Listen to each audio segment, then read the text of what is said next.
కోసం ఒక కథ చెప్తాను. నేను ఎక్కడికి వెళ్ళినా ఫస్ట్ ఈ కథ చెప్తాను, ఎందుకంటే ఈ కథ నా జీవితాన్ని మార్చింది. నేను ప్రపంచాన్ని చూసే దృక్పథాన్ని నాకు నేర్పించింది. చాలా చక్కటి కథ, మీకు ఉపయోగపడుతుందని అనుకుంటున్నాను. ఒక బాతులు పెంచుకుంటూ ఉంటాడు ఒక ఆయన. తన ఇంటి బయట ఒక కొలను కట్టుకుని ఆ చెరువులో లేకపోతే చిన్న కొలంలో బాతులను పెట్టుకుని పెంచుకుంటూ ఉంటాడు. దాదాపు ఒక 100 బాతులు ఉంటాయి ఆయన దగ్గరికి. అన్ని బ్రౌన్ కలరు, వైట్ కలరు, ఆ కలరు, ఈ కలర్ అన్ని ఉంటాయి, అన్ని మంచిగా ఉంటాయి. రోజు వాటికి గింజలు వేస్తున్నాడు, అవి తింటున్నాయి. దానా వేస్తున్నాడు, తింటున్నాయి. చక్కగా ఆయన ఇల్లు ఇలాగే ఒక అడవి ప్రాంతంలో ఒక ఇల్లు, బయట చావడి, జంతువులు అవి ఇవి మంచిగా ఉంటున్నాడు. ఒక స్నేహితుడు వచ్చాడు ఒక రోజు. వచ్చి ఏరా బాగున్నావా అంటే, బాగున్నారా, ఏం నువ్వు బాగున్నావా, సరే రా ఒకసారి చూద్దురా అని అందరికి చూపిస్తాడు. ఎవరు వచ్చినా కానీ వాళ్ళ ఇంట్లో మనందరం చూపిస్తాం కదా మన దగ్గర ఉన్న పెద్ద పెద్దయని. అలాగే ఈయన కూడా చూపిస్తున్నాడు, బాతులు చూపిస్తున్నాడు. చూసావా బాతులు ఉన్నాయి, బలున్నాయి.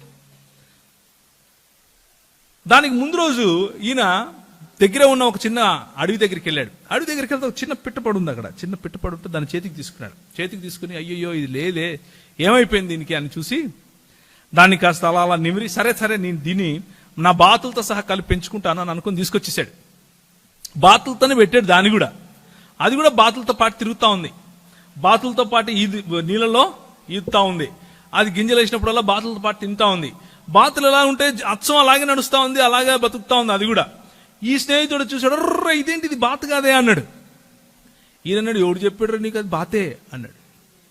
అరే మాకు తెలీదా, అది బాతు కాదు, అది వేరే పక్షి. ఈయన ఇంటలేదు. నో అది బాతే, నేను దాన్ని బాతు చేసేసిన అన్నాడు. ఏం చేసినాడు? నేను దాన్ని బాతు చేసేసిన అన్నాడు. నువ్వు బాతు చేయటం ఏంట్రా, అది బాతు కాదు, అది వేరే, ఆ పక్షి వేరే, దాని నైజం వేరు, దాని ఉనికి వేరు, దాని కథ వేర్రా బాబు. లేదు నేను చెప్పేది నువ్వు, నాకు బాతులు ఇష్టం, అది కూడా బాతే అన్నాడు. నాకు బాతులు ఇష్టం కాబట్టి అది కూడా బాతే. లేదు అలా కుదరదు బాబు. సరే నీ చేతనైతే అది బాతు కాదని నిరూపించు అన్నాడు. ఈయన వెళ్ళి పుస్తకాలన్నీ తిరిగేశాడు. ఏదో ఒకటి చేసి దీన్ని తిరిగి అది బాతు కాదని నిరూపించాలని ప్రయత్నం చేయాలి. వచ్చి దాని చేతులకి తీసుకుని కొంచెం అలా నిమిరి పైకి ఇసిరేశాడు. అది వెళ్ళట్లా, కిందికి వచ్చింది మళ్ళీ బాతులతో పాటు వ్యాక్ వ్యాక్ వ్యాక్ వ్యాక్. ఈయన ఎగిరేను, ఈయన గింజలేను, ఆయన ఎగిరేను, ఈయన గింజలేను. ఇదే సరిపోయింది. మధ్యాహ్నం 12 అయిపోయింది. ఏదో ఒకటి చేయాలి అని కొంచెం ఆలోచించాడు.